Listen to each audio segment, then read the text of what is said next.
This is the Detroit Sports Podcast Network. CBD is a game changer sweeping the nation. This hemp extract is the natural way to elevate your mood, eliminate aches and pains, reduce anxiety, and keep you sleeping all night long. It can even cut your workout recovery time in half. Get in the game today with 20% off all orders of CBD and lavender products from Lavender Lane, a lavender farm located right here in Milan, Michigan. Just go to lavenderlanemi.com today and enter coupon code DETROIT for 20% off your entire order. Guys, look, these amazing products are infused with calming lavender to maximize their effectiveness, meaning your CBD items only take minutes to take effect, which is way quicker than those pills you were about to swallow. On top of it, they are perfect for men and women. Lavender Lane has lab-tested CBD creams, tinctures, and roll-ons that are perfect for any situation, even if you're on the go. Put your health back in your hands by heading over to lavenderlanemi.com and entering coupon code DETROIT for 20% off your entire order of CBD and lavender products. What do you have to lose? Your satisfaction is guaranteed or your money back.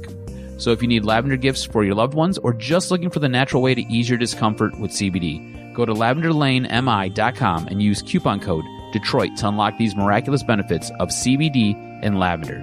That's lavenderlanemi.com. And remember, use coupon code DETROIT for 20% off your CBD and lavender products from Michigan's own Lavender Lane.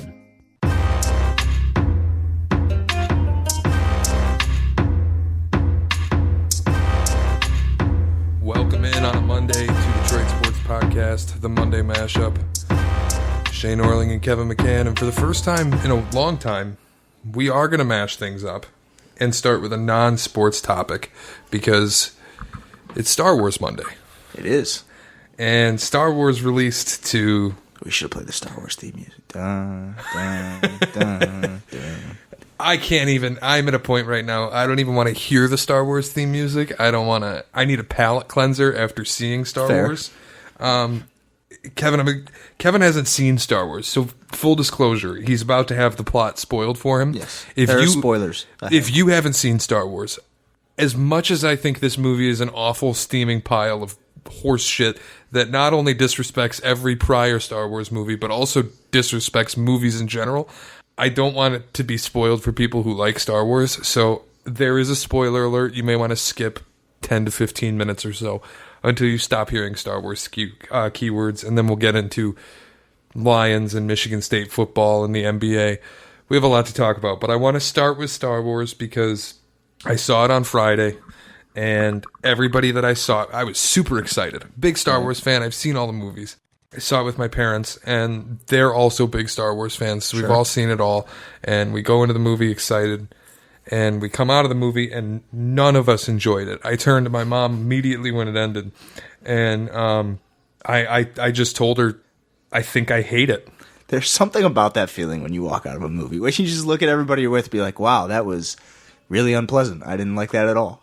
And everybody's just in agreement, like, yep, that was awful. I mean, there's an actor in The Mandalorian who came out and said, this is a direct quote, Rise of Skywalker was hands down the worst Star Wars movie, an absolute fucking failure. Isn't it, it's Bobby Cannavale's son, right? Yep. Yeah. J.J. Abrams also has had to respond to critics, and he has said, he said that he believes critics who think it was bad, he thinks that they're right, and he thinks that people who love it are, more than anything, are also right, because, you know, good and bad are the same thing, you fucking idiot. That's what J.J. Abrams is telling the fans. Sure. And I want to add and very much stress the fucking idiot part of that, because this movie wants you to be treated like a fucking idiot. Okay. This movie wants the fans to be drooling from the mouth, complete inability to be challenged or think critically about a plot. This just wants base level interaction. Popcorn flick. Yeah, no, not even, because it's not even a good popcorn flick. It just wants base level interaction where you're staring at the screen and smiling euphorically because you enjoy Star Wars in general. Sounds. And hopefully it's enough nostalgia to get you over the hump. Is the score good? Yeah, the score is always good. It's John Williams. Good enough. Nothing else is good. Nothing else is good. It starts off, so The Last Jedi ended, and people hated The Last Jedi.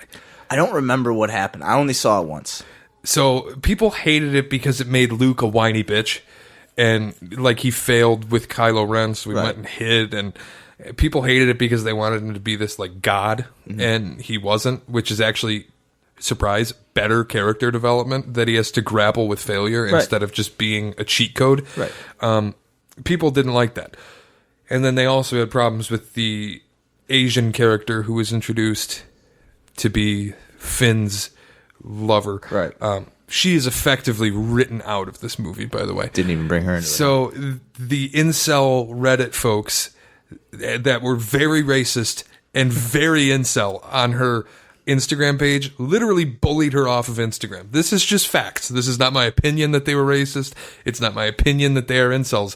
They were from an incel community on Reddit, and they bombed her Instagram with racist hatred to bully her off of it.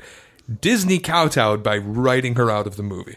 Well, Disney kowtowing to racists. I, for one, am shocked.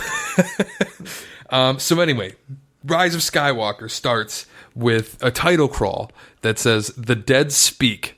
Those are the first 3 words in the title crawl, because the Emperor Palpatine has a mysterious message that's gone across the galaxy announcing that he is in fact alive and has a massive fleet of planet-killing Star Destroyers.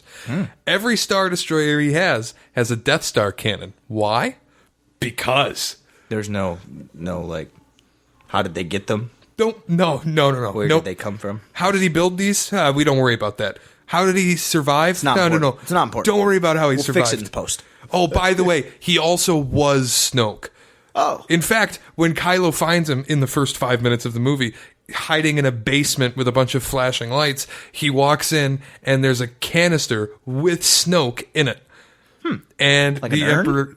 No, like a giant liquid canister, and Snoke is in it, and visibly Snoke. And the Emperor tells Kylo, "I was Snoke. I created Snoke. You've always been my servant."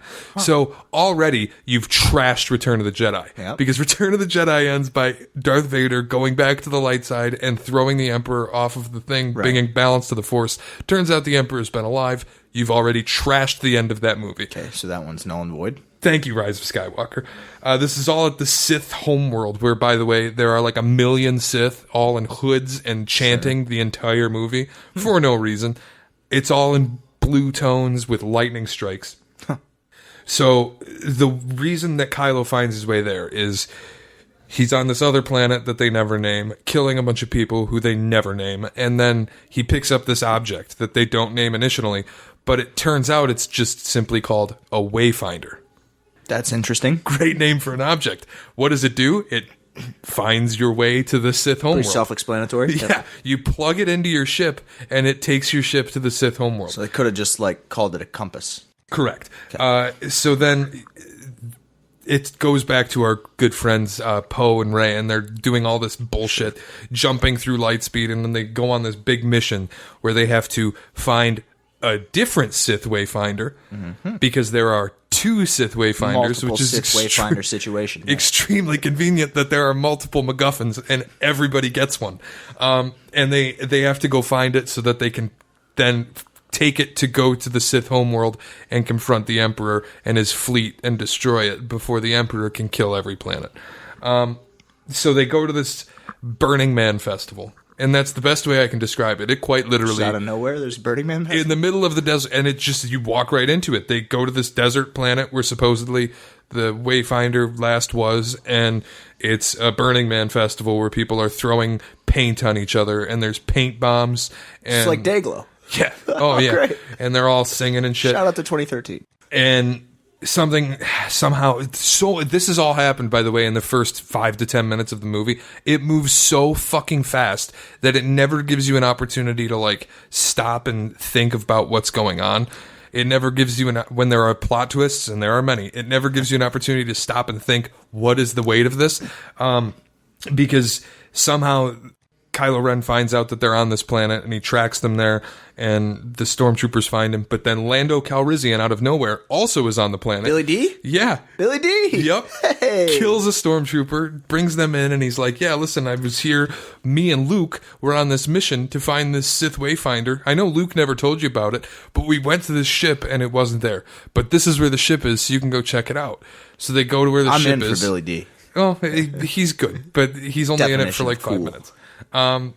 So they go find this ship, and on the way there, the stormtroopers fly now, which is the most Seinfeld. Just out of nowhere. It's the most Seinfeld moment of the entire movie, because the stormtrooper takes off with a jetpack and starts flying, and then somebody says, "They fly now," and C-3PO says, "They fly now," and then Poe says, "They fly now." And then Costanza comes in and says, "They fly now." I saw a tweet that said, Jerry says, "Do they fly now?" Costanza says, "Oh, they fly now." And then Kramer zips his hand. "They fly now." It is the most Seinfeld moment I've ever seen in a Star Wars movie. My favorite Seinfelds was on last night. Just random was on Jerry has, I don't want to go to a Seinfeld thing, but Kramer thinks he makes a cologne and Calvin Klein picks it up as a beast. One of my favorite Seinfelds of all time. It's a great episode. You smell like the beach. That was my cologne. Jerry, that took my cologne. So they're going to find this fucking Wayfinder ship, and they just so happens that at the end of the stormtrooper chase, they're in this field of the desert, and there's the ship. Would you imagine that they just happen upon this? So their ship then gets blown up, and they're stuck in this field, and it starts to sink. And Rey goes, "Oh my god, it's a sinking field!" Yeah, it's like back in the I love it. So that's the first time I found out what quicksand was Star Wars and Blazing Saddles. They fall into the quicksand, and they fall into a tunnel, and then they're in the tunnel walking around. Just so happens they're in the exact tunnel where the Sith guy that Luke was looking for died and left a dagger that very conveniently has the translation for the location of the Sith Wayfinder. So How about that? C-3PO reads it, translates it, but he has a mechanical thing where it doesn't let him tell them what it is. Of course he does. Why wouldn't he? It just sounds like a bunch of video game side quests, except in a movie. Rey heals a fucking snake for some reason, where she explains that you can transfer your life force into other life forces to heal them, because the force can just do whatever the fuck it wants now. Okay. And so they go to this, again, another planet, where Poe then has a backstory that nobody needed or asked for, explored very briefly, and that they say you were once a drug runner. Nice. And shouts to Pat Bev. That's about it. That's his entire backstory. Meets a girl with a mask on her face for no reason, just interacts with her a little bit, and they wipe C-3PO's mind with a very, very cute and very clearly merchandised opportunity animated creature. I can't even remember his name, because all of this shit happens so goddamn fast. They've wiped C-3PO's memory so that he can translate the dagger. So he translates the dagger. Oh, by the way, before this happened, Rey fucking shot lightning at a transport as it was leaving with a captured Chewbacca. So Chewbacca dies because the transport explodes. They killed Chewbacca? But before, and I'm sitting in the theater and I'm going, they really killed Chewie like that? And then I'm going, oh my god, Chewie's dead. What does this mean for the story? Unceremonious death? And then before I have the opportunity to really grasp what it means for Chewie to have died, he's back on screen because there was another transport. Of course there was. This is instance one of Star Wars doing brave things, but then choosing not to deal with the consequences, which is exactly what Game of Thrones did, and it's exactly why I hated Game of Thrones. There you go. Chewie's dead. Chewie's brought back to life. C-3PO's memory gets wiped so he can translate the Sith dagger. He no longer remembers anything that's happened beforehand. Good news, R2-D2 has a memory backup, puts it right into C-3PO's head. We're all good. Don't worry, we're all good. So then they figure out that you have to go to Endor, where the old Death Star was, and use the dagger to find the spot. And conveniently, you have to be standing in one very specific spot, looking at the Death Star from a very specific angle, and hold the dagger up so that it shapes the exact angle and shape of the Death Star is in it. And then you pull a protractor out, and it points it right where the Sith Wayfinder is in the Death Star. Okay. So now we're cooking. Now we've gotten to the story part of things. It's like a tiny little hole in this massive ship, but if you shoot one little laser beam right into this hole, the whole thing blows up. So now she knows where the Death Star, where the Sith Wayfinder in the Death Star is, and she gets on the Death Star and goes into this little hole in the throne room and sees herself in the mirror, and she's a Sith, and she fucking... Oh, by the way, before this, they said that she's Emperor Palpatine's granddaughter. Oh, okay. Which means... Just out of nowhere, they just said that? Yeah, just Kylo Ren tells her, oh yeah, by the way, you're his granddaughter. You're a Palpatine. And then everyone, the rest of the movie, You're a Palpatine. You're a Palpatine. You're a Palpatine. Good news is they never tell us who the Emperor was getting on with. Right. They never tell us who her parents really were. Right. Just that they didn't dig the Emperor and wanted to protect her. But it makes no fucking sense. So we never find out who her parents are. No, her parents are the Emperor's kids, but we don't know. But we don't find out who. No, they just are. And honestly, it would have been better if they had just left it as her parents being nobodies, because then it would have been a story about Rey, this awesome girl, instead of about how Rey relates to this man, right? Which inherently takes the little bit of the sexism issues into it. There's also a scene where they introduce a random black character to talk to another black character about how both of them were stormtroopers and were abducted as children. I cringed heavily, as the only two black characters with real speaking lines besides Billy D. Williams chose to use those speaking lines to talk about how they were abducted from their homelands as children and enslaved into the stormtrooper force. Really didn't dig that one. I digress. It continues on, and so Rey has now found the Wayfinder. She fights Kylo Ren. Leia realizes that Rey is fighting Kylo on Endor, so Leia decides to give her own life by channeling through the Force all of her body into saying Ben to Kylo. She says, Ben. And that makes him go, oh shit, I'm good.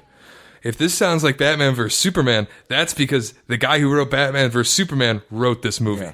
Yeah. So that's where that's going. She says Ben, he decides he's good. Rey stabs Ben in the chest. Ben is sitting on the ship dying, and then Rey uses her healing powers to heal Ben. So Kylo Ren dies, but Kylo not Ren actually. Brought back to life literally immediately.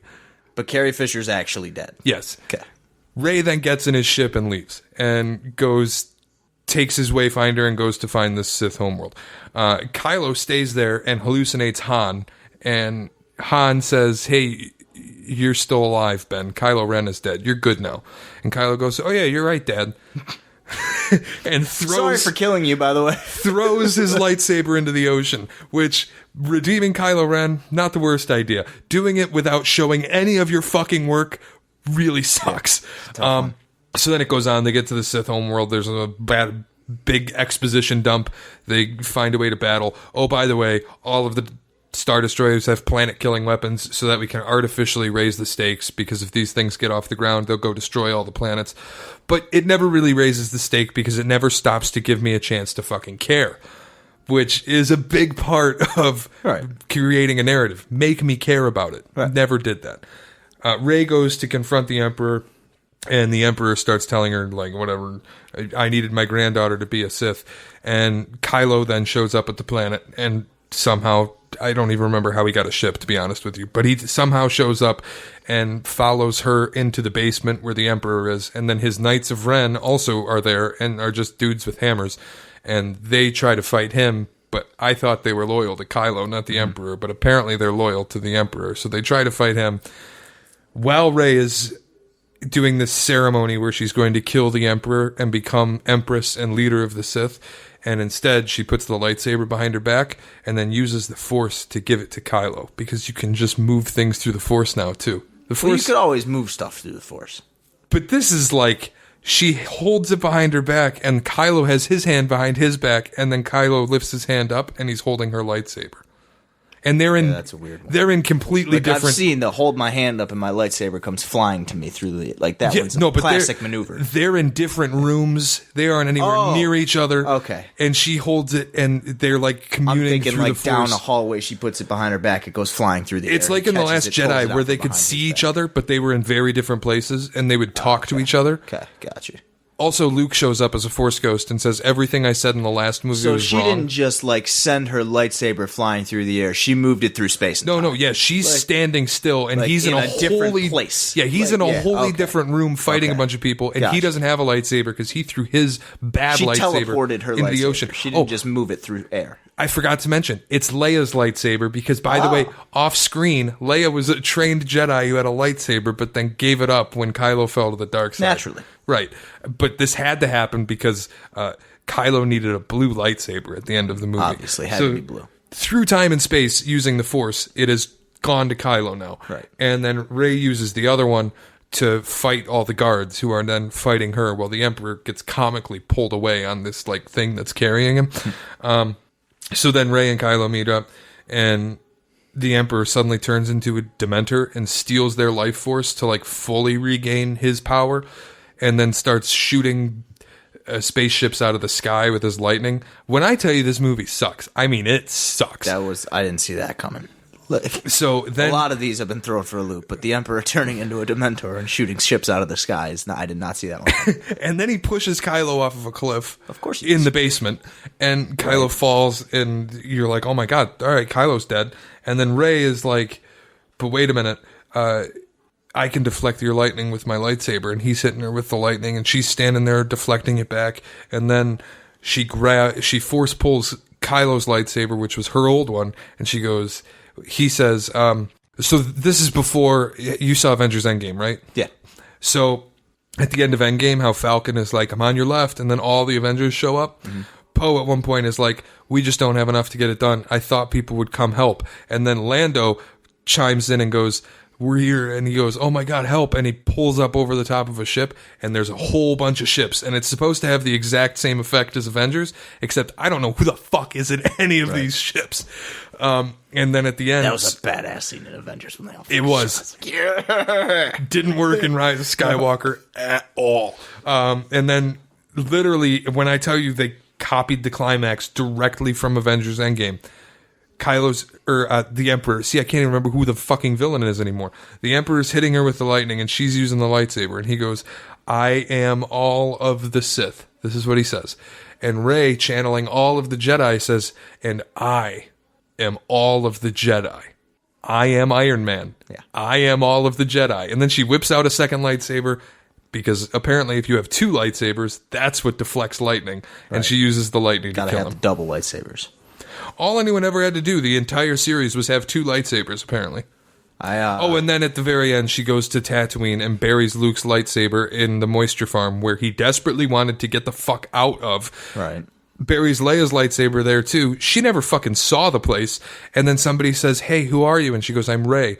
And she goes, Rey what? And she goes, Rey Skywalker. Fuck this movie. So she's not Luke's daughter, because Luke... But she's the Emperor's granddaughter. Right. But we don't know who the Emperor banked. Is the Emperor... The Emperor can't be Anakin. The Emperor was... that with the timeline. The Emperor was technically Vader's father. And Vader is Anakin. Yes. So Anakin... So Rey's not a Skywalker at all. Rey can't be Luke. She's not a Skywalker. Right. She just says she's a Skywalker. Because that's I'm confused. It doesn't make any fucking sense. The whole plot makes no sense. Like, if at the end they're bringing it back to, like, yeah, she's Luke's daughter, I'd be like, oh, who's her mom? Like, the whole plot basically boils down to, we know a bunch of neckbeard incels hated The Last Jedi, so we're going to act like it didn't exist. Huh? And every narrative decision that was made in that movie, we're going to overwrite as quickly as possible. And then we're going to do... Oh, Kylo, by the way, at the very end, after he's been pushed off the cliff and dies, climbs back up the cliff. I was going to say, is he dead? Yeah. Because they've killed everyone, but miraculously no one's dead. He climbs back up the cliff. Rey, in the power it took to deflect the lightning back, has died. So he climbs up the cliff, sees Rey, uses the same healing power that she's used to bring her back to life. They kiss, and then Kylo dies because he gave up his life force for her. So he actually does die. Yeah, he then actually dies. But then she just flies away happily. She flies? Oh, she gets in a ship. Yeah. Okay. In an say now she can fly? Like, all right, well... when I tell you it's one of the worst movies I've seen this year, I don't think I'm going to see it. It is seriously one of the worst movies I've seen this year. It's atrocious. Billy D. That was my takeaway. Billy D's back. It makes great. all Lando. types of really cool narrative decisions and then chooses not to deal with them in any way, shape, or form. Any Yoda at all? Like, nope, no Yoda none. whatsoever? No. That's a tough one. Well, his voice is in it because there's the part where she says, be with me, and then all of the Jedi voices ever just start saying, Rey, Rey, Rey, Rey, Rey. It's so fucking stupid, man. It's really... There were times when I just wanted to walk the fuck out. Yeah, I can't imagine I'm going to go see it now. I guess there was another transport, is when she goes, Chewie's on that ship. She feels it through the Force. And they go, but I thought he was dead. And she goes, I guess there was another transport. Who the fuck? Turns out he wasn't. Who the fuck writes the line? I guess there was another transport and goes, yeah, let's put that in the movie. All right, before we get into... She improv'd that one. What? She must have improv'd it. I guess, man. It's something. They just rolled with it after. They were like, Daisy Lowe didn't want Chewbacca to be dead, so she just improv'd that he wasn't dead, and they just rolled with it. It's just one of the worst movies I've ever seen. I'm not even hyperbole, 2.3 out of 10. 2.3 out of 10. It's low. I don't give low scores like that often. 2.3 out of... It's horrible. Before we transition into the NFL, let me tell you about the DFS doctors. DFS doctors, if you play FanDuel or DraftKings and you feel like you aren't creating consistent money-making lineups, you are like everyone else in the world because none of us are creating consistent money-making lineups. I'm struggling with it myself.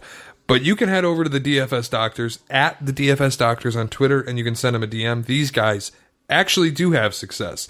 If you DM them promo code Detroit Sports, you will get a free trial for their analytically formulated 70% lifetime profit rate on NFL and NBA lineups. I know the NFL season is almost over. There's a ton of NBA basketball. We're playing DraftKings. We're playing FanDuel all the way through. All you have to do is head over to the DFS Doctors, at the DFS Doctors on Twitter, DM and promo code Detroit Sports, and they're going to give you a free trial for the lineups they build with a 70% lifetime profit rate. That's better than professional betting. 70% is insane. Slide into those DMs. Do it. All right, let's get into the NFL. Speaking of fantasy, because we got to talk a little bit of Lions. We got to talk a little bit of Patriots. We don't have to talk a whole lot else because the NFL's really just kind of set. Baltimore's got the 1 seed. Yeah. Kansas City's in the playoffs now. Seemed like a very inconsequential week. Just sort of. We know the road to the Super Bowl goes through Baltimore, and we know that the Ravens and the Patriots are going to have the top 2 seeds. It's going to be interesting to figure out where it goes through in the NFC. Like, who's going to steal that 1 seed? Because that's New Orleans has it right now after the win, right? That's the only thing really up for grabs right now is that final 1 seed in the NFC. Like, San Francisco can grab it with a win, but they play Seattle for the division. Right. And Seattle, I don't know what happened today, but you lose by 2 touchdowns at home to Arizona. I think they're fraudulent. I'll say it. It's possible. It's certainly possible. I don't know too much about Seattle. I've only seen them a few times this year. The only thing I know is that Russell Wilson's really good and that they run the ball a lot. But they need to win that division because it is so hard to win a playoff game in Seattle. Much harder than it would be to win one in San Francisco. Seattle's already gone into San Francisco and won this year. They also are not going to want to go to Philly. Oh, no. I don't think anybody wants to go to Philly. It's going to be so aggravating when Philly wins a playoff game. They're going to win a playoff game. They're so bad. They lost to the Lions. I am at a point... Dude, they almost lost to the Redskins. Yeah. But I'm at a point where Philly...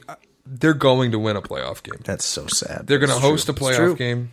I don't know who they're going to play, but they're going to win it. Probably Kirk Cousins. Oh, shit. That makes me feel bad because the Vikings are really good. I know. God damn it. That really pisses me off. Though they're going to be the highest wild card seed, so they're going to go to Philly. Because Seattle's going to lose again, right? Probably going to lose to San Francisco. I don't know, because did Minnesota lost to Seattle, right? So they'll be lower anyway. If Minnesota wins tomorrow, which it's going to be tough. If Minnesota wins tomorrow, they'll win the division. So they won't be a wild card anymore. But Kirk Cousins has never won on Monday Night Football. It's at home. They have 5.5. I actually think he wins tomorrow. I think they might win tomorrow. I might be out of my mind, but I think he wins on Monday night. I don't think Green Bay is good. I don't either. I don't either. And I've been impressed with Kirk this year. That team should have lost to the Lions at home on primetime, and the Lions got screwed. Not having Dalvin Cook hurts. It does, for sure. For sure. And they might not even have, what's his name? Madison, yeah. The backup guy. What's the rest of the outlook for... So the AFC side, I think things look very easy. I know it sounds just like a cop-out and a cliche. I think we're going to get the Baltimore-New England playoff game. Yeah. The AFC Championship game. New England yesterday against the Bills made me a believer again. 450 yards against one of the best defenses, one of the 2 best defenses in the NFL. For an offense that couldn't move the ball for shit for the better part of 6 weeks to kind of move the ball with ease. I mean, they were rhythmically going through drives. I mean, you can go back to like the game against Kansas City where they kind of get screwed in that game. They win that game, and you say like, "Oh wow, that offense actually scored." If they didn't wipe the N'Keal Harry touchdown off and all those other things, and then they look at against this defense too. And the questions about their offense may have been a little overblown over those couple of weeks where they look like complete shit. Do you mean good? Do you mean to tell me that we may have overreacted about the New England Patriots? Not we, because I don't work on Get Up, so I didn't sit up there and question a 10-1 football team. Do you mean to tell me the media may have gotten a little ahead of themselves regarding the New England Patriots? It's just maybe a tad. You jump to conclusions about a team that's like 11-4. Yeah, they're 12-3 now, and again, 12-3. Excuse me. A ton of rhythm offensively yesterday against a really good Bills defense. They've made me believe again. It's the one defense that I have faith in that they could really actually beat Lamar. It's going to be tough to do in Baltimore, but you were talking a bit before we started recording. It was tough to beat Mahomes last year in Kansas City, and they figured and a way. They did it. Like, yeah. And this is almost the same type of situation where it's like MVP doing unprecedented stuff, and the Patriots have to go on the road and beat them to go to the Super Bowl. Well, I kind of seen that movie before. And this is a better defense. Mm-hmm. I mean, I do wonder if Belichick left a lot of what he wants to do against Lamar in his back pocket. Like, he didn't put it on film for them or anything. Right. He's going to do very different things round 2 than he did round 1. At the end of that first half, Edelman doesn't fumble that ball. And it's like, you can say it about every game. There are moments in every game, sure. But like I keep going back to that. If Edelman doesn't fumble that ball, it's just a way different game. Yeah, I think if you get in the business of counting out the Patriots in the playoffs, you're making a mistake. It's not a great business to be in. And so much of the media lines themselves up to be in this position where, like, Nick Wright, every single year. It's always the in thing to do, to pick the... Like, you always want to be the first one to the take. Be like, oh, they're done. This is it. This is the end. And eventually... You're squatting on the take. You will be right. Because exactly. Of course you will. You just squat on it. It doesn't count if you're Max Kellerman and you've been dying on it for 5 years. It doesn't count if you're Nick Wright and it's just this shtick that you do at the end of every season. They're dead now. Max Kellerman, like...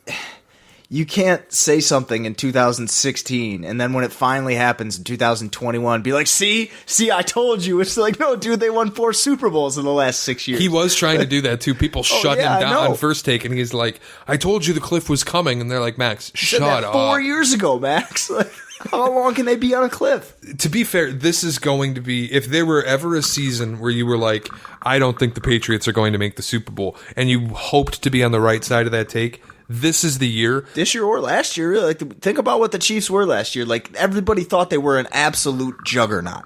Yeah, and then everybody made the take that the Patriots aren't going to make it, and they shouldn't play the underdog card. And then what happened? They played the underdog card. They became underdogs. They won. They made it, and then they won the Super Bowl. This year's, I feel like it's different because, yes, they're going to have the first home game. They won't have the second. Same thing as last year. But they're not going to be hosting... Who did they host in the first round last year? I don't remember. In the divisional. It was San Diego.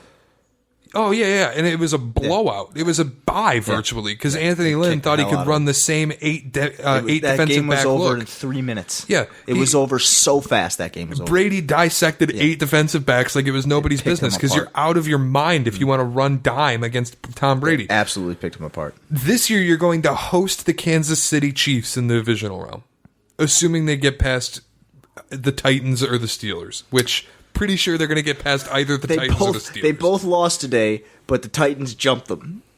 I don't know how it works, but the Steelers were in front of them, but they both lost, so the Titans jumped them. I don't know how that works, but that's what happened. Wins the break over Pittsburgh on strength of victory. Okay. What in the fuck is strength of victory? Is that just points? Is that points like till plus minus? I don't know because the stats aren't available. It strength here. of victory. Yeah, it just says wins. Maybe that means plus tie minus. break over Pittsburgh based on strength of victory. It could mean plus minus. It might just be a stupid way to say plus minus, but I don't know. Strength of victory for Pittsburgh is 313. For Tennessee, it's 445. Is that the combined win percentage of the teams you've beaten? I have no idea. Then that's definitely not plus minus. If it's a percentage, I have no idea. What a fucking dumb way to decide these things. I have no idea what that means. Anyway, I do think Kansas City beats either of those teams, and then the Patriots have to host Kansas City in the divisional round. Right. A team they already beat at home. Oh, no, I'm sorry. A team that they should have already beaten at home. Don't underestimate Tannehill, though. No, and I shouldn't. The thing is, if he does, because he could go into Arrowhead and beat the Chiefs. He could do it. That's Marcus a team, Mariota did it once. That's a team that could do it, and that's a team that has already beaten the Chiefs this year. That could happen. If it's Tennessee traveling to New England, it's going to be a bloodbath. I don't think they'll let it be a bloodbath because Tennessee just controls the ball so well. Like It's they Mike run Vrabel. it so I know, but they run it so well. Like I'm not saying they're going to win, but I don't think that like the Patriots don't have the offense to make that a bloodbath. See, but they made me believe in their offense again. That's where this is coming from. I'm not saying their offense is as bad as everyone thought it was, but I don't think they have the offense that can score quickly enough to make that a bloodbath because Tennessee will keep the ball. I still struggle with their weapons, but like N'Keal Harry is starting to really come on. Like Jacoby Myers. Brady, I mean, he's not. he was in the doghouse. The only reason that he got on the field was because Edelman got hurt and went into the tent. And then made some Edelman came catches, back though. and Meyer, but the game before he had 3 drops. Yeah, that's fair. So it depends which version you're getting. He's been good in limited use, but when he's asked to do a ton. N'Keal Harry's coming on. Brady looked better. I believe in this offense again. I don't think that if Mike Vrabel and the Tennessee Titans come into town with Ryan Tannehill in a January divisional game in New England. I'm not saying they're going to win, but the blowout seems like a stretch for me.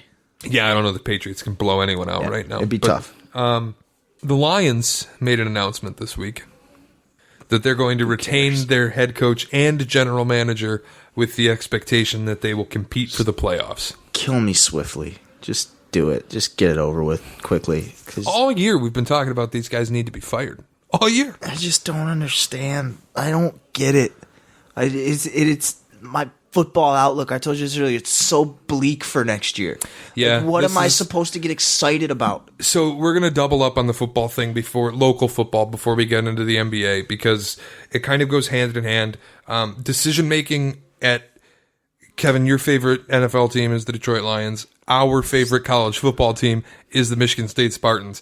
Both are experiencing potentially the worst executive decision making that you could possibly have in a college football program in an NFL For one, front office. For one, at least it's coming after what was a period of somewhat sustained success. For the other, this is just par for the course, and it just wears away at you as a Lions fan over and over every year. Just be like, hey, we suck. We have a chance to get better if we fire our GM and coach. Nah, screw it. Let's see if they can figure it out.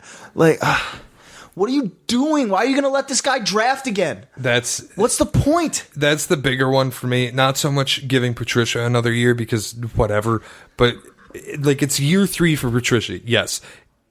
People keep getting caught up in it's only year 3 for this regime. It's going to be year 6 for Bob They Quinn. drafted one good player, Kenny Golladay. One good player. That's it. And even Kenny Golladay, and I'm not saying he's not good, but he's not a volume receiver. I thought that last year, and he's changed my mind. Like, I remember having this debate going into the season, be like, Kenny Golladay isn't a number 1 receiver, and he had an egregious drop today. I think he can be a number 1 receiver in the way that Tyler Lockett's a number 1 receiver, where there will be I think games. he's more of a big play threat. I like Kenny Golladay as a number 1 receiver. I'm not mad if Kenny Golladay is my number 1 receiver as long as you have Marvin Jones and some other good weapons. Like, he can be my number 1 receiver. I'm cool with that because he can go up and get it, and he's fast as hell. Like, I'm not mad at that. They have nailed that draft pick. Literally every other draft pick sucks. TJ Hawkinson's on a milk carton after breaking the rookie receiving record in the first game of the season. Remember you drafted Miles Killebrew in the second round to be a special teams player for 4 freaking years? I mean, Jared Davis. Like, all these guys. Top to bottom. You look at Quinn's draft history, and it's all atrocious. And every time he does it, everybody's like, oh, well, you know, it's New England guy. He took a random dude. This guy will be good. It's like, no, he has no track record of developing anyone.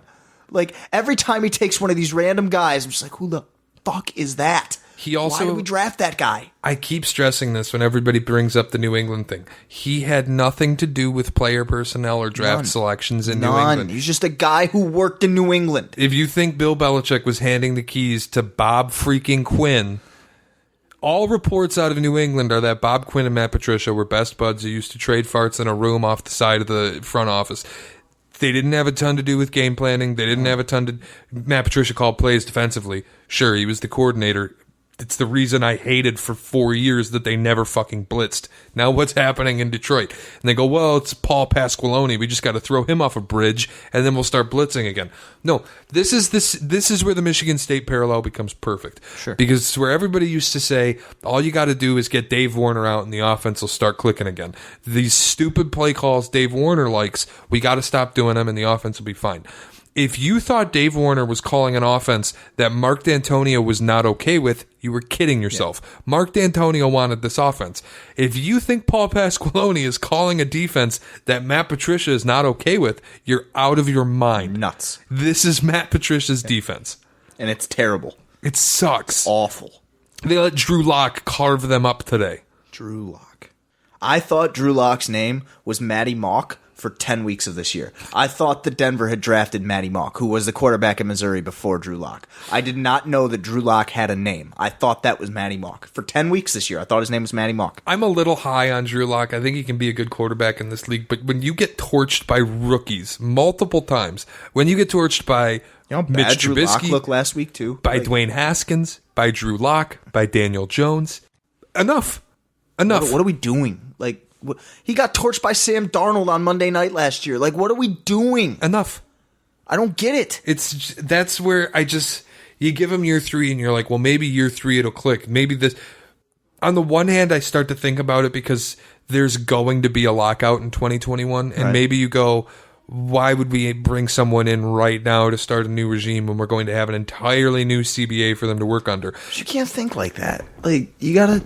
But if it's like, if this works, it's going to work and we'll be fine. Right. If this doesn't work, we'll have someone to come in fully understanding the new rules and the new operating circumstances that they'll have to work under, and it'll be their regime.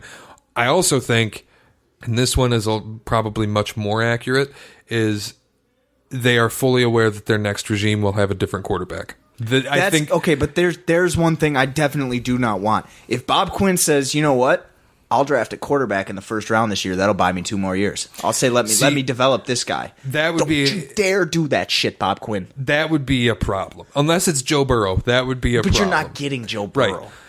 I think that you look at the class for next year where you're going to have the Trevor Lawrences of the world and all these guys are coming out that are supposed to be incredible quarterbacks.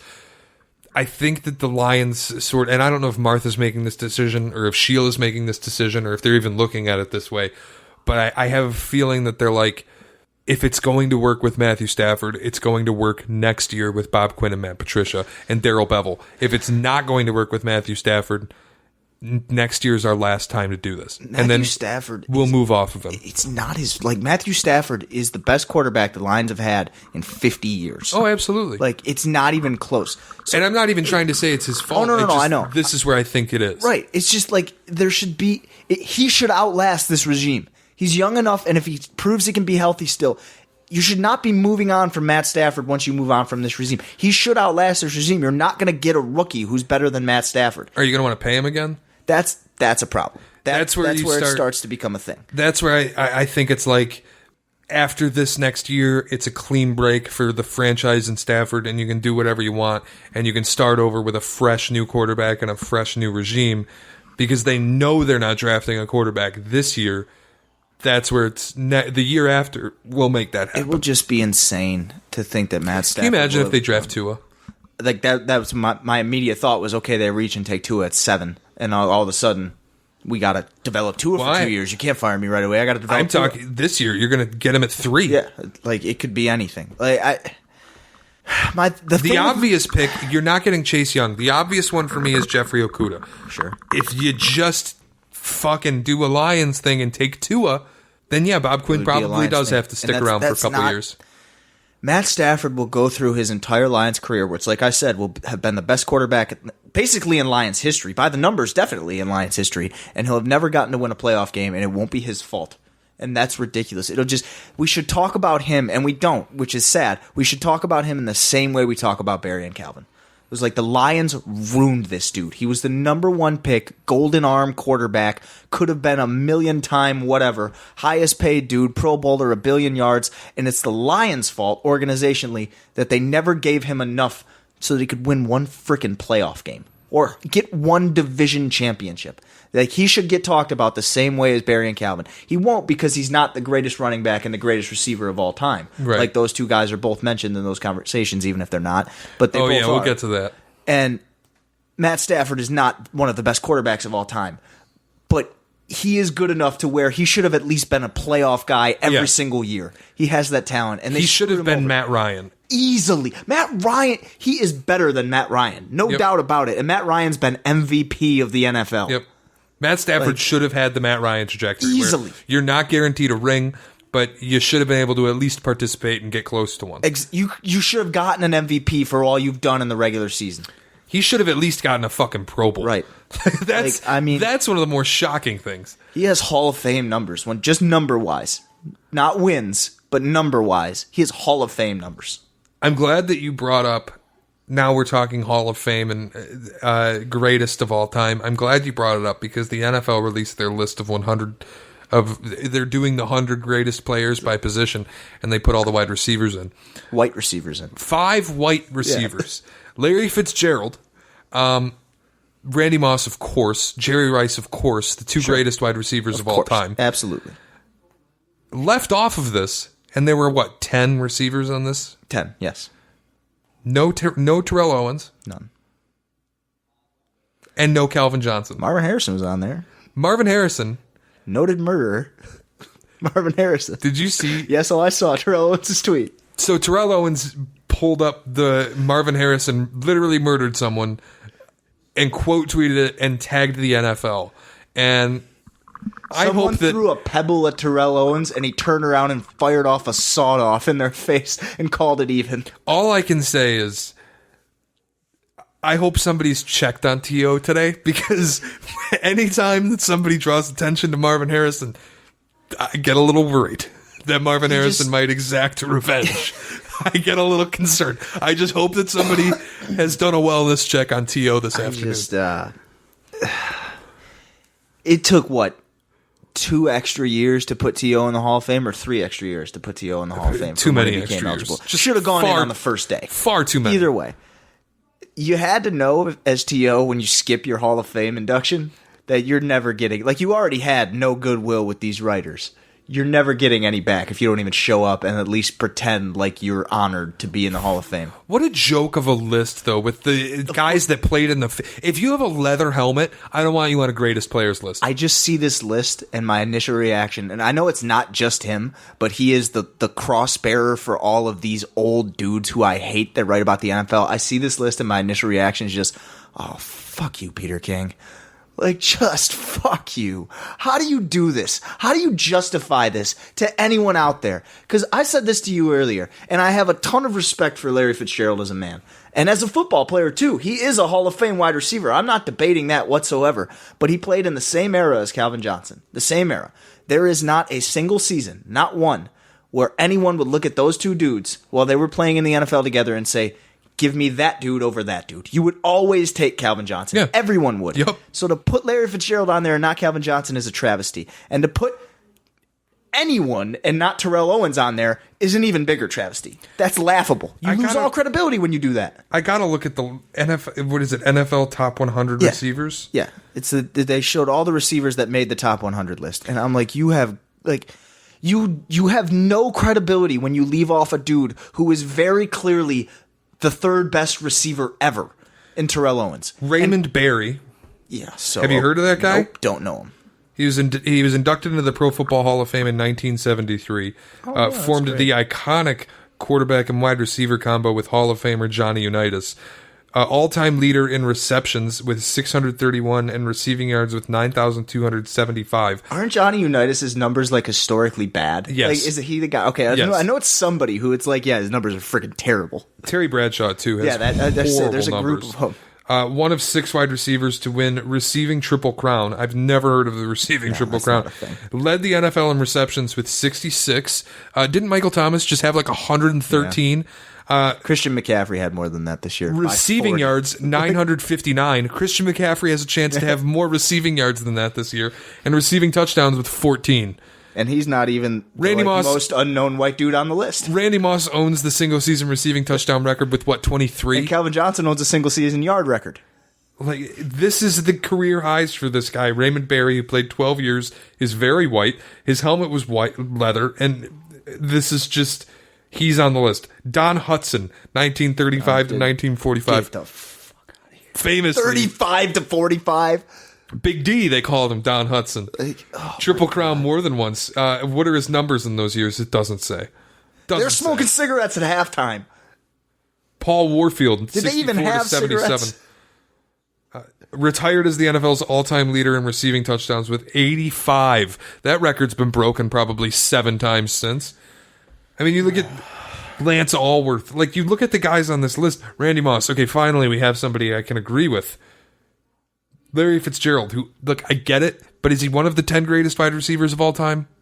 Maybe, but not if those other guys aren't. Right. Like, he might be one of the best 10 receivers of all time, but you can't call him that unless those other 2 guys are in front of him, because those other they're unquestionably Elroy Hirsch. Elroy Hirsch. No one named Elroy is allowed to be on this list. 1949, he was a key part of the revolutionary three-end offense. Have you ever met anyone in your life named Elroy? Oh my God. Elroy Jetson is the only person I've ever heard of named Elroy. His nickname was Crazy Legs. Of course it was. Old Crazy Legs Hirsch. Elroy Crazy Legs Hirsch. Who doesn't know about him? Good Lord. I mean, you're talking about a list, and this is where it gets embarrassing. I don't know how many quarterbacks they're going to put on it. I would assume 3 or 4. Oh, way more than that. You think? 100? Yeah, it'll be a bunch. Well, it's the 100 players, so you have to, if there's 10 receivers, what are they going to do, 5 quarterbacks? Oh, no. I bet there's more. I bet there's more quarterbacks than receivers. 15 quarterbacks? Ish. I mean, we're going to have Tom Brady, obviously. Yeah. I mean, all those Peyton guys. Manning, obviously. If Ron Barry is on there, then Unitas is. But then we got to deal with Johnny Unitas. Johnny Unitas on here? We're going to have to deal with Sammy Baugh. Slinging Sammy Baugh. I mean, we're Bart Starr. You're going to put all these guys. They would get laughed out of the league today. Yeah. I don't know why they do this stuff. These 100 greatest lists, all these greatest player lists, throw them the fuck out. I don't know why they do this stuff. I don't get it. It's like anytime we look at Babe Ruth and go, oh my God, one of the greatest hitter of all time. Dude, please. Babe Ruth get fucking hammered by pitchers today. Baseball, I don't even... it's galaxy brain to me. There's nothing. Babe Ruth's 500th home run bat sold for like $200,000 last week. It's a piece of wood from like 19, God knows when. $200,000. Barry Bonds puts Babe Ruth in a coffin. And no one even cares about Barry. Don't even get me started on that. It's like the greatest baseball player of all time is not even talked about like he even played. These greatest player lists are a joke. Can I just say that? Just make sure everyone knows. Like, this is how I feel about this. It's completely random. Doesn't have anything to do with anything. Barry Bonds is the greatest baseball player that ever lived. And if you don't think that, you're wrong. Like, look at the numbers. I don't care whether or not you think, oh, well, he did steroids, he cheated. So did A-Rod. You don't say shit about that. He's the best baseball player that ever lived. The best one ever. Better than Hank Aaron. Better than anybody. Barry Bonds is the best baseball player that ever lived. You know he is the best single season by WAR in history? He's incredible. Do you know that he walked intentionally in a season more times than like 90% of the league, like the teams in the league? Yeah, there were more intentional walks to him than there were to like 90% of the entire league that year. There's something about you could turn all of his walks into strikeouts and he would still have a incredible strikeout. He's percentage. The best baseball player that ever lived. These insane stats I'd have to look at, but it's just insane. The way that these greatest player lists break down, where we have to start. He's not going to be on anybody's greatest player list. That's like none of those. No, it doesn't make sense. I don't get it. It's absurd. I don't care one bit if he did steroids. Not one bit. I could not give 2 shits. What? We were going to lament Michigan State a little bit, but I don't even feel like it. I just went off on a Barry Bonds tangent. I can't get back to Michigan State right I don't even think I feel like it. Let's just get into the NBA, man. God. It's more fun. We're back. Like, I can't just keep getting into this podcast and opening a mic and going, well, Detroit sports suck. Yeah, they all stink at everything. The Wings are historically bad, but don't worry, people still go. Yeah, okay, so the Red Wings, we were just talking about this off air. The Red Wings are historically bad. Historically bad. Like one of the worst teams ever in the NHL. They are 4th in the NHL in attendance. Way to hold them accountable. I mean, yeah, I haven't been to a game at LCA, not a hockey game. This town's so funny to me. So let's get into the NBA, where we can also talk about great things going on in this town. This is why Detroit Sports Podcast. Oh, for a Detroit Sports Podcast, you guys sure don't talk about Detroit sports a lot. It's because we don't fucking want to. Why would I want to make you miserable? I want to talk about good sports. Sorry. There's a lot of them. If you want me to talk about the Pistons, why do you hate your life so much? Like, I don't want to ruin your life and talk about the Pistons. Like, they stink. They're the worst team in the NBA. And they're not the worst team constructed in the NBA. They're just in the worst situation in the NBA. They have the worst outlook of any NBA franchise, and it isn't close. And there's nowhere to go because they don't want to go anywhere. So why would we sit here and talk about them? Like, they lost by 100 to Boston 2 nights ago, and then last night they lost by 13, 4. How many did they lose by last? To the Bulls at home. If you lost by 1 or you lost by 20, you still lost to the Bulls at home. The Jim Boylan Garpax Bowl. That's what you're dealing with. And yeah, you go, oh, they don't have Blake, they don't have Reggie. How good do you think Reggie Jackson is? Do you think Reggie Jackson makes a difference? Blake Griffin, when he plays, ain't playing well. No, and he's great, and I love Blake, and I don't blame him for any of this. Like, this is... He just deserves to be traded and to be somewhere where he can actually make an impact. I'm sick about this team wasting him. Yeah, they completely wasted him. It pisses me off because he evolved into being exactly what an NBA 4 should be. He has taken so many steps since he got here. The step-back three-point shooting. Ball handling. The willingness to be a three-point shooter. Yeah, the dribble moves that he's discovered. Changing the way that he finishes inside from power to finesse and doing it really effectively.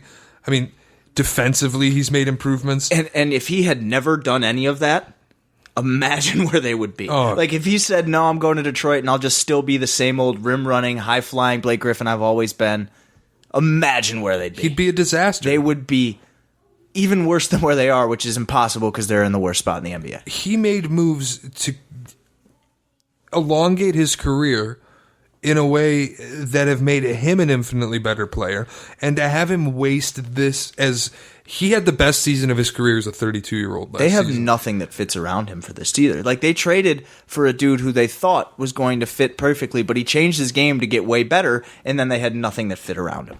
Like, so now that we're on the NBA, the big focus of this episode, as far as the NBA is concerned, is going to be trades. And for the Pistons, it's going to be Blake Griffin. I mean, it has to be. If Ed Stefanski can, if Tom Gores is smart, you are now going to lose 20 games before you win 15. You're going to be probably 11-20. The schedule coming up, it's not particularly easy. No. You play Philly on Monday night, followed by Washington on Thursday, which is an easier game. But they've lost to Washington before. Yeah, and you probably lose to Washington again because offensively, Washington can score. Yeah, and the Pistons don't play any defense. So if you get into a shootout with Washington, like, Washington can go toe-to-toe and play a 159-158 game against Houston. And then after that, listen to you go on a road trip that starts with the Spurs, which, yeah, they're bad, but then you got to go to Utah, tough, to the Clippers. That's a scheduled loss. Travel up north in between the Clippers game and the Lakers game and go to Golden State, and then come back to play the Lakers on a back-to-back. And the Lakers are 24-5. They're going to blow you out. I think if there were a trade to get him gone right away, in my heart of hearts, I'd like to believe they'd do it. I think they're going to wait a little while. I don't think we're going to see a whole lot of Blake Griffin anymore. I think he's going to be very, very spotty about when he decides to play. I think if there's ever a tough matchup with a guy who he has to bang with, he's not playing that night. Portland being back in playoff contention, and Melo having a bruised knee might help get Blake Griffin out of here quick. I think the fact that they're not going to want to blow it up anymore. No, because the bottom of the West, like, you might get in if you win 45 games. And if you can ship Whiteside and his expiring money to Detroit for Blake Griffin, you send Zach Collins and maybe add Anthony Simons on, and you're not getting both of them for Blake Griffin. I wish you could, but not what he is right now. But if you can get Zach Collins and Whiteside, why wouldn't you do that? I would do that, and then trade Andre somewhere else. Even if you can't trade Andre, it turns what does Andre make? $20 million? 24.5 to 26 somewhere. It turns in there, over the length. It turns 26 that was going to come off your book into 52 that's going to come off your book if you can turn Blake into Whiteside. Mm-hmm. Zach Collins doesn't make a ton of money. He's cost protected. Yeah, you're safe there. He's got 2 more years left on the rookie Yeah. deal, right? Yeah. I mean, that's a deal that makes sense, and it makes sense for Portland because then you have Blake Griffin while Yusuf Nurkic waits in the wings. I hate Zach Collins as like a dude. He reminds me of Biff, and I don't like him one bit. But like, as if you can get a young prospect with a decent enough future like Zach Collins has, he's a big guy with some range and can play defense. Yeah, absolutely. Like, no, that's a no-brainer. And if you can do anything even remotely close to that for Andre, you do it in a heartbeat. Well, and see, that's where I look at Andre, and I just don't think there's going to be much return. I don't think he's going to be looked at as anything more than an expiring contract. If you can get one of the whoever from Charlotte, the Monk, Bridges, whoever, attached with Batum for Andre, I'm doing it. I'm doing it. You just When's Batum's deal up? after this year. Oh, yeah, then do it. Yeah, like you're trading expiring money for a dude who might, like, you know, you're not making the playoffs if you do that because you're helping Charlotte get to the playoffs, which is directly going to hinder you getting to the playoffs. So but that's the only team that's going to deal for Andre. That's also the goal. Andre's a Jordan Brand guy, by the way. Charlotte making the playoffs is bad for Charlotte. Yeah, so let him do it. The Pistons not making the playoffs is good for the Pistons. And in the meantime, get back a Malik Monk or a Miles Bridges. Like, they're pretty much off Malik Monk at this point. He's not starting for them. They don't love him. Yeah, Borrego's not a big Malik Monk guy. I don't know that they're on Miles Bridges. I mean, Miles Bridges may be movable. No, but they like what he does. At least from what I can tell, how much he plays in their rotations. And I've only seen probably 5 or 6 Charlotte games this year, but he does a lot for them. He's very active. He's not a scorer. He's not going to be a scorer in the NBA, but he does a good amount of rebounding and running for them, and he's just a high-energy guy. I like Miles Bridges. I would love to have him. If you could get him, that'd be great, but I think you're looking more at Malik Monk. 32 minutes tonight, 15 points on 6 of 13. Pretty good night. He does what you need him to do on a team that isn't that great, and he's super young. But they don't like Malik Monk. They don't want him anymore, clearly.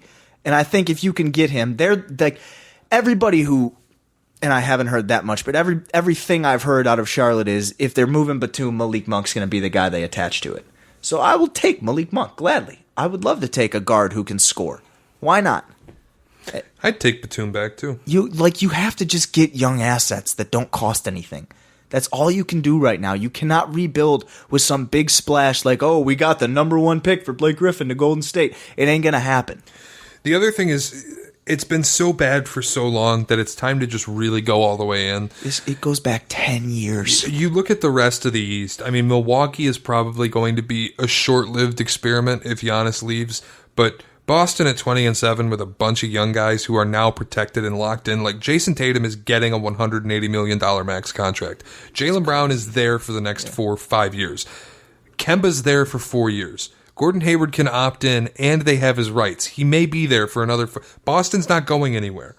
Miami just got Jimmy Butler, and they're not going poised anywhere for 2021 in Miami. They are poised for 2021 in Miami. Bam Adebayo's coming along as being very good. Tyler Hero and Kendrick Nunn are very good. Bam Adebayo is my second most improved player candidate behind Devontae Graham right now. You look at the Heat. The Heat are arriving right now, and they haven't even begun to take the babiest of baby steps in what they can do free agency wise. Philly is Philly right now, but they're one good move away from being very dangerous for a long time. You know Philly's the 6th seed? Yeah, I did, actually. Toronto is apparently another team that could move Kyle Lowry and all of a sudden flip him for something that looks good and fits a better timeline. But I don't know that they even want to because they're competitive. Oh, no, not this year. Like at the end of this year, I'm saying going forward for the future, better outlook than having OG Anunoby and Pascal Siakam sliding into the Kawhi Leonard role and doing it really well. I heard Woj literally say out loud, closet MVP candidate for Pascal Siakam. And I love Spicy P. That's pushing it. But he's having a great year. I don't know that right now anybody should win the MVP other than Giannis. Yeah, it'd be a tough sell. But, I mean, Giannis, LeBron, he should win. Giannis, LeBron, and Anthony Davis. Other than that, I'm good. They won like 17 straight. Like, it's Giannis right now at this point. It's a runaway. I love LeBron, and I think he's a better player than Giannis, but you saw what happened the other night. Do you think that when James Harden doesn't win the MVP, the Houston Rockets Twitter account is going to put out a complaint? I think the Houston Rockets Twitter account is very cautious about what's going out now. That's pretty true.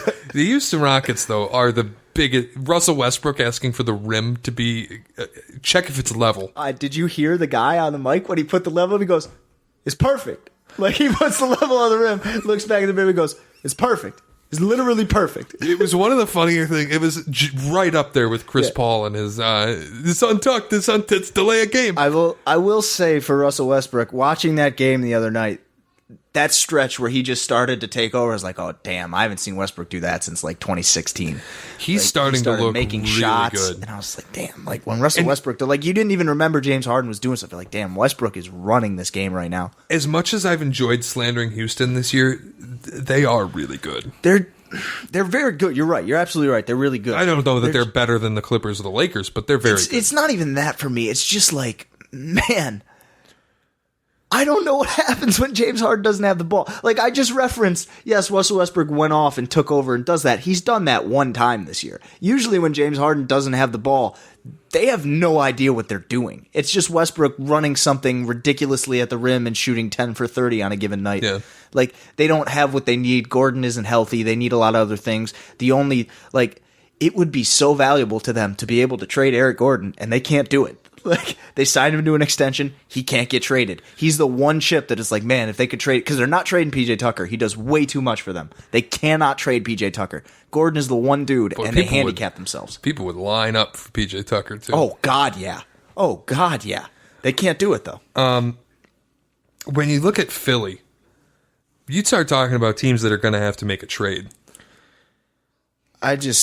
You could wait till the end of the year, and we talked earlier about the D'Lo plus the number 1 pick for Ben Simmons trade. Like, that's a trade Philly could justify. There are other trades for Embiid. There might be a trade for Tobias Harris. I don't know where it is. If Embiid, I'm at a point where if I had said this 2 weeks ago, you would have thought I was out of my mind. I don't even know if you can tell me I'm out of my mind.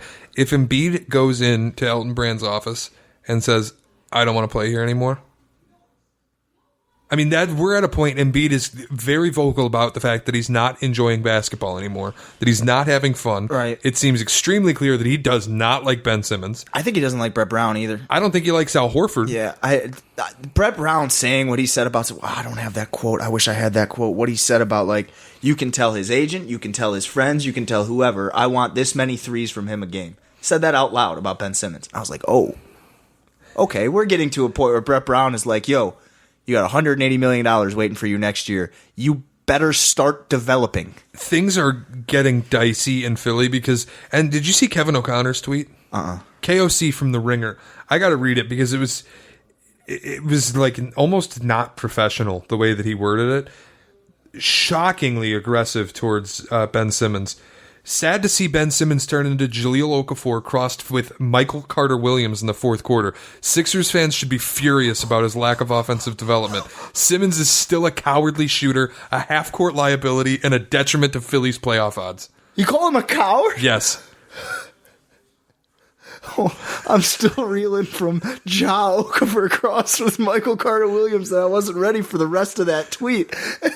Hold on, give me the second half of that tweet again. Sixers fans should be furious about his lack of offensive development. Simmons is still a cowardly shooter, a half-court liability, and a detriment to Philly's playoff odds. A detriment to their playoff odds. A lot of things about that tweet are true. I don't know if he's a detriment to their playoff odds. I don't think he's conducive to them winning a title. That's true, but man, Ja Okafor and Rookie of the Year, Michael Carter-Williams, mind you, one Rookie of the Year on a team that I believe won 17 games or 19 games or something like that, which Brett Brown coached, by the way. He's been the coach there that long. Man, you remember when Ja Okafor had like a really fun start to his Rookie of the Year and he got in that fight in the nightclub in Boston? I was like, yeah, Ja, he's pretty good. All right. Yep. No, Ben Simmons, like, that tweet is correct. They should be furious about his offensive development because he is, from day one, he's been an incredible passer. That first game in the Summer League, you're like, the guy can pass. Like, he can get up and down the floor. He's athletic as hell. He can pass. He should be way more aggressive going to the basket.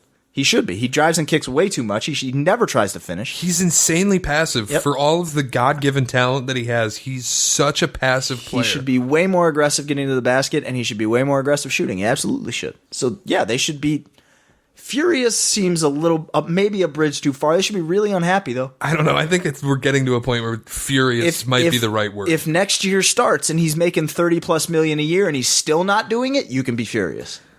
It's just, and I don't even know how to address it because He still looks like he should be shooting with his right hand. Oh, yeah. If Joel Embiid walks into Elton Brand's office and says, I don't want to play here anymore, trade me. What's the trade? Well, if I'm Elton Brand, I go, why don't you want to play here anymore? And Joel Embiid goes, I don't like Al Horford and I don't like Ben Simmons. I'm trading both of them. And I'm not crazy about Brown, then maybe fire him. Yeah, I'm not trading Joel Embiid. Like, this is if he walks into the office and he's like, I don't want to play here anymore, trade me. Why don't you want to play here? These two guys and the coach. All right, Brett Brown, you're fired, and you two were getting traded. That's it. The only issue is, well, not the only issue, but a major issue is, if he says that this year, they can't trade Ben Simmons. He can't trade until after the draft. Yep. So you're looking at Joel Embiid and being like, you're what I can get the most for. I can't get shit for Al Horford. I'm not getting shit for Tobias Harris. It's you or Ben. And I can't trade Ben. It's against the rules for me to trade Ben right now. So if I'm in win right now mode, not win next year, not win for 3 years, if I'm in win right now, then I have one move. I have only one move I can make, and it's you. And I told you, I tried to rack my mind for what an Embiid trade looks like. I don't know where it is or what it is. I don't think there's any team that's going to give you or have what you want for him. I don't know what it is. Houston goes after everyone, so maybe there's a Houston deal. Maybe like they give up PJ Tucker for that. You can't trade him in the East. No, There's no way. Don't do that. No, there's Indiana. Like if you want to trade him in the East, they have a big man you could get back in Turner who has a little bit different of a skill set. And they want to trade him. And some younger, interesting pieces. I don't know any other team that has enough to come get Joel Embiid that they get him in, like, Phoenix? You want Ayton and somebody? What does it look like if it's Houston? 4 first-round picks, PJ Tucker, Ben McLemore, and whatever else makes the money work. It's for sure 4 first-round picks. They will give the max amount of first-round picks they can give. Because that's all they've got in Houston. They can't give him Eric Gordon, as much as they would love to have Eric Gordon. JJ left in free agency, right? Yes. Yeah, so they can had to, because they had to pay Tobias Harris $180 million. They could go get him. They have to try to get a shooter like JJ. JJ would be great because he's that familiar with Embiid. You could just plug him right back in. They could go get him. Josh Richardson just hasn't. He's not good enough to be that guy. He's great, but not for them. It doesn't fit. Like, yeah, he's your guard defender, but like, where is his role in your offense? I don't know where anybody's role in that offense. They are looking not from a role or like a fit or even a scheme or an X's and O's standpoint, just from like a purely this is the outside observer's view of the team. They just got a bunch of big dudes, man. They just keep looking more and more like last year's Celtics. And the record is so much better than last year's Celtics, but all of the drama is right there. Yeah. Guys clearly don't like each other. Guys disagree with the coach. Ben Simmons is dating Kendall Jenner again. There are so many things going on where... And you gave a dude, after 8 years, who is 8 years in, a 20-point-a-night scorer. You don't give that guy $180 million. Like, I love Tobias Harris. I do. I love him. Once a Piston, always a Piston. Good. I miss the Toby and Bobby show every day. But you know who that guy is after 8 years. Yep. This isn't a guy after 4 years who you overpaid. It's been 8 years. This isn't Jamal Murray. He's 27 years old. It's not Jamal Murray. Right. It's Tobias Harris. And he's great for 21 points a night at $21 million a year. Yep. Like, which is a fine living. If you could get him for 120, beautiful. He was on a 4 for 64, and he's one of the most underrated players in the NBA, right? When he's on a 4 for 64. 5 for 180? You add a year and triple that, and he's not underrated anymore. He's severely overpaid. Add a year and triple the total value, now you're way overrated. Like, 5 for 110, 5 for 120 would have been great for him. But you didn't do that. You did above him, like, and the thing is you were bidding against yourself. There was nobody else out there driving up the price. And the only deal that's really interesting for him is Chris Paul. Yeah. And the way that the Thunder season has gone, they're not going to be interested in moving him. And there are so many teams sniffing around everything the Thunder have, too. The Thunder are, like, sitting back like, oh, yeah, you want Dennis Schroeder? Well, the price is high. Like, why wouldn't they? 14 and 14. Steven Adams? Well, the price is high because we're a playoff team. We're getting $1 million in playoff revenue right now. You're in the playoffs in the West. Yeah. Chris Paul is having an incredible season. Sure. And we get in the playoffs, that luxury tax bill isn't that bad anymore because I got playoff revenue to deal with it. It's at a point where just the Thunder I thought were ripe for pickings, and I don't think they are anymore. They will move off contracts to get under the luxury tax too. Like they'll move Steven Adams. Yeah, but that's what I was going to say. It's not Chris Paul. No, it's Steven not Adams. Be Chris Paul. It'll be somebody else that gets him under the luxury tax, and they still might make the playoffs. Or Gallinari, more than likely. Probably Gallinari that they move. Dallas, I guess we're at a point where we can just say Dallas is just a good team now because Luka's out. I don't know what happened in the fourth quarter today, but I'll chalk that up to that never happened. Was it like the Kyle Lowry had the best quarter of his life too. He is every team who needs a point guard should. Could you imagine a better fit in Philly than Kyle Lowry right now? He would be perfect. Dude who doesn't need the ball, D's up. Like if you could trade that. Boy, imagine if Toronto were like 16-13 instead of 21-8, they would move him. Everybody would, and he's got another year because of that extension. Kyle Lowry has been fantastic and is always somewhat. He's the best of the floor raisers. He's not a ceiling raiser, right? But he's the best of the floor raisers. If we go full Bill Simmons for a minute, where are we at with Kyrie Irving and Ewing theory? Because the Nets are much better without him. Much better. I can't believe I'm about to do this. I didn't hate what Paul Pierce said the other day. I can't believe that sentence just came out of my mouth. The idea of leaving Dinwiddie in the starting lineup, moving Karras to the bench if and when he ever comes back, and playing Kyrie at the 2 is interesting. Like, he is a shooting guard. Like, let's be real about it. His best years were in Cleveland playing next to LeBron, and everybody knows what LeBron really is. Yep. So he is a shooting guard. He's a damn good shooting guard. You should probably play him at the shooting guard and let Dinwiddie keep running this offense because Spencer Dinwiddie runs this offense way better than Kyrie Irving does. He's incredible. Like, he's great. And I mean, that's where I hate to phrase it. Stan Van Gundy, you idiot, Stan Van Gundy. He cut him. I hate to phrase it as... He was praising him on NBA TV last night. I'm watching NBA TV and I'm watching Stan Van Gundy be like, what a great player. I'm like, fuck you. Fuck you. You stole $35 million to send that guy to Chicago, and then Chicago cut him too. Every time I have to hear Stan Van Gundy talk nice things about Spencer Dinwiddie, I laugh so goddamn hard.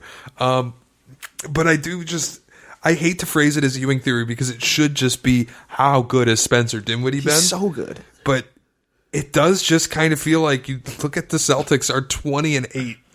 20-7. Nobody thought that they would be this good. And the Nets, like, they don't have Karras right now. They just got Wilson Chandler off suspension. Like, they're and they were struggling when Kyrie was healthy. They're a mash unit. Like, the Nets right now look really nice. They lost Nwaba, which sucks. Nwaba have been playing really well. That's a tough. It always seems to happen with these guys who are ready to take a step and then boom, snap a tendon. Yeah, it's happened to Karras 18 different times. Karras just his foot falls off and then he puts it back on and keeps playing again. He's always been ready to take a step and then boom. And then he takes the step, but his foot stays a step back. About Nwaba though. That was one of the worst ones. Yeah. And it feels like there's been so many. Like Marcus Smart was really stepping into being a star, and his fucking eyes explode. Like Rodney Hood is due for money. Tears an Achilles again. Like every time Rodney Hood is due for money, something happens. I hate that I'm laughing at it, but it sucks. Like he was due for money in Utah. They trade him to Cleveland. He stinks. He's due for money in Portland. He snaps his Achilles. Like, ugh. Gordon Hayward's finally coming around the corner. Yeah. Comes back. He looks great. Hands healthy. Fucking sore foot. Yeah, there it is. It's always something. It's just every time with a lot of these guys. Nothing struck Miami. I'm trying to think of all the injuries because there are a ton of really bad injuries. Miami is such an interesting team to me because they're another team with expiring money who could make a deal. They're like Toronto last year, not in the same sense because Jimmy Butler's not as good as Kawhi, but they have one star and then a bunch of other things that they could roll with into the playoffs, and it might be nice. Like Toronto had Valanciunas last year, and Valanciunas was nice and a nice piece, but he wasn't Marc Gasol. And it's like, you have these players, and it's like, yeah, Goran Dragic is a nice six-man, but damn, a starting shooting guard might really help you because I like Duncan Robinson, and what he's doing for them has been outstanding, but Duncan Robinson's role should be flamethrower off the bench. He's perfectly cast as flamethrower off the bench, not starting two-guard that has to defend a good player for 35 minutes a night because he doesn't do that well enough. He has been great, though, for what he's... I don't want to sit up here and sound like I'm trashing a Michigan guy because I've been really, really impressed with Duncan Robinson. He shouldn't even be in the NBA. The fact that he's really made it to where he is and he's playing as well as he is, he's been fantastic. You take, look at what he is in comparison to Nick Stauskas, and Nick Stauskas is playing in like Bulgaria or some shit right now. Like this is what can happen if you get in the right spot and develop. Yeah, because Nick Stauskas kind of had the same career trajectory, just never got to the right team. Body. They're the same guy. Stauskas just never was on the right team or in the right place, and Duncan Robinson is being used. See, this is where... Stay in Miami your whole career, Duncan Robinson. We got to stop talking about Duncan Robinson for a second and switch this to who I believe would get my Coach of the Year vote right now if I had one, and it's Eric Spoelstra. It's a good pick. What he's done with this team, where you have Tyler Hero and Kendrick Nunn coming in as rookies and just looking like they've been in this offense and on this team for years. Big Kendrick Nunn guy. Love Kendrick Nunn. And you look at like the way that Duncan Robinson is being deployed perfectly. And the fact, let's be real about this, because the question was, how do you manage all the egos when Miami built the big three with LeBron, D Wade, and Chris Bosh, and Spoelstra managed them perfectly. He's so underrated like that. Nobody has managed Jimmy Butler as well as Eric Spoelstra has managed Jimmy Butler. Nobody. I don't know that this guy has an ego, and I just mentioned him. When you get a dude, I mean, let's make no mistake about this. Most improved player, all-star, all-NBA player in his career, and you ask Goran Dragic to go to the bench for Kendrick Nunn, and you somehow get him to buy into doing that, and he's a sixth man of the year candidate. That takes a good coach. Like, somebody has to manage that. Because you can't just tell a dude who's been an all-star, an all-NBA player, and one most improved, hey, we need you to go to the bench on a contract year. And Spoelstra's a guy who, I mean, it happened with Terry Rozier, and we saw how that went. Right. But, I mean, and that's a dude who just thinks he's amazing. Right. Like, this is a dude in Goran Dragic who has literally been on an all-NBA team. Right. And it is in a contract year, in a year that will be undoubtedly the last big contract he can ever get, if he even gets one. And you're asking him to go to the bench. And he's been phenomenal for them off the bench.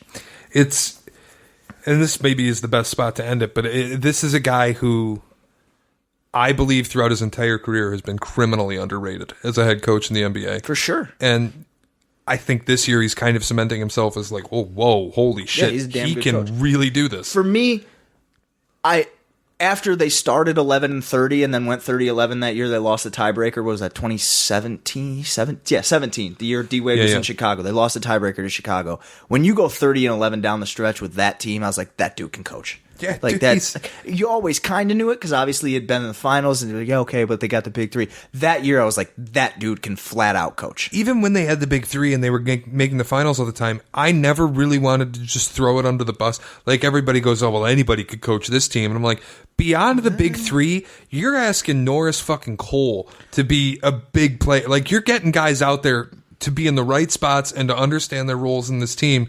And he's doing it perfectly. And not to mention, he's getting three massive egos to coincide perfectly. You said three. Don't forget who thought he was the best player on that team. Mario fucking Chalmers. Yeah. The biggest ego of anyone on that team was Mario Chalmers. Yeah. He thought he was the best player on that team. Shouts to Anchorage, Alaska. Mario Chalmers thought he was the best player on that team. I guess I just wanted to use the end of this podcast to gush over Eric Spoelstra because I've always loved him as a coach, and I've never thought that he's gotten the respect he deserves. And this year, I think he's coaching his way into an award. If it ended today, he'd have a dogfight with Rick Carlisle. Absolute dogfight. I still think it would go to Spoelstra. I would give it to Spoelstra. I absolutely would. He doesn't have Luka and Kristaps. Jimmy Butler's never been an MVP candidate. He is this year. Yeah, he's not going to win, but absolutely. He's a candidate for sure. Yeah. He's a top 5 guy. For sure. It's not about the scoring. It's not about, like, he just does what they need him to do every single night, and he defends like a madman. And he's not calling his teammates pieces of shit. Right, because they actually work hard. So like, Miami was the perfect spot for Jimmy Butler. Everybody knew that. Like, that dude's personality to a T should be in Miami. Like, absolutely. And he might get a send-off with LeBron in a couple of years. Could happen. It could happen. Giannis could go to Miami. Like, there are a lot of places that all of a sudden the NBA is going to get so spicy if on, June 26th, the first day he gets contract extension eligible? Because they're going to put the supermax in front of Giannis right away. And he might take a week. He might take a day and just sign it. And then we have no drama whatsoever, and he's in Milwaukee for the next however many years, and we don't have to worry about it. But if he balks, if there's even a glance of hesitation of like, I'm not going to sign this quite yet, Oh, the Lakers have his brother. The Lakers have his brother. The Lakers have his brother. All of a sudden, Golden State has D'Angelo and the number 1 overall pick they can trade for him. And oh my God, what's going to happen? All right, so the last thing we'll say before we wrap this up, because you have an awesome theory about Golden State breaking the league again. They're going to do it again. They are going to break the league again. Even if it's not for Giannis, they're going to trade D'Angelo and the number 1 pick for somebody fucking good. This is where we'll end it. People need to really understand how fucking terrifying it should be knowing that the Golden State Warriors have Clay, Steph, and Draymond all locked up long term. They are going to get the number 1 pick, and they have a very tradable asset in D'Angelo Russell, who's making enough money that you can move him for any superstar. Package D'Angelo Russell with the number 1 pick, and I don't know that there's anything you can't get. They are going to break the league again. And I don't mean, they could trade him for LeBron. No, I'm not saying that. Anything that could be gotten, you can get. They might go 9-73 this year. They should. And then next year, guarantee yourselves the number 1 pick. And then next year, they're going to break the league again. Mm-hmm. I can't wait. It's going to be great. I'm at a point where I'm going to enjoy it. I really am. I miss Steph Curry. I love watching Steph Curry and Klay Thompson play basketball together. It's one of my favorite things to watch. They're so much fun to watch play basketball, and I have absolutely missed them. It sucks. Christmas Day is going to suck. If LeBron doesn't play, we're going to get Pelicans. We're going to get the Lakers without LeBron. We're going to get the Warriors.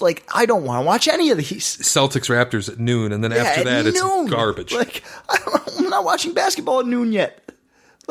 I know that's the thing about the noon Christmas game is I'm still getting settled in with Christmas. It's supposed to be the Knicks. I'm not supposed to have to worry about it. I don't need to care. It's supposed to be Knicks against whatever Eastern Conference team is upset that they had to go to New York that day. The primetime Christmas game is always good because your events are finished, whatever you're doing, and you can sit down and watch the primetime Christmas game. And if it's Lakers Clippers and LeBron is playing, then it's going to be great. Then that 8 o'clock game will be fine. What's the deal with LeBron right now? A thoracic muscle strain. See, that doesn't sound good. It sounds to me like load management, but he doesn't want to say it is. Yeah, well, it could be. Could very well be. If I'm healthy, I'm going to play. Well, dude, you were literally on a Sunday at home. Literally the first player to ever get ruled out for load management. Well, he's like, I'm not going to do it. For a long time. Popovich started that shit. They didn't call it that. They just didn't. He's just like, nope, Tim's not playing tonight. Tim, Manu, and Tony, all in street clothes, not playing tonight. They used to do that. I remember when that was just such a big thing. People get so mad about that too. Pop was just like, yeah, they're not playing. I love that. Was the original fans paid tickets to see these guys pop.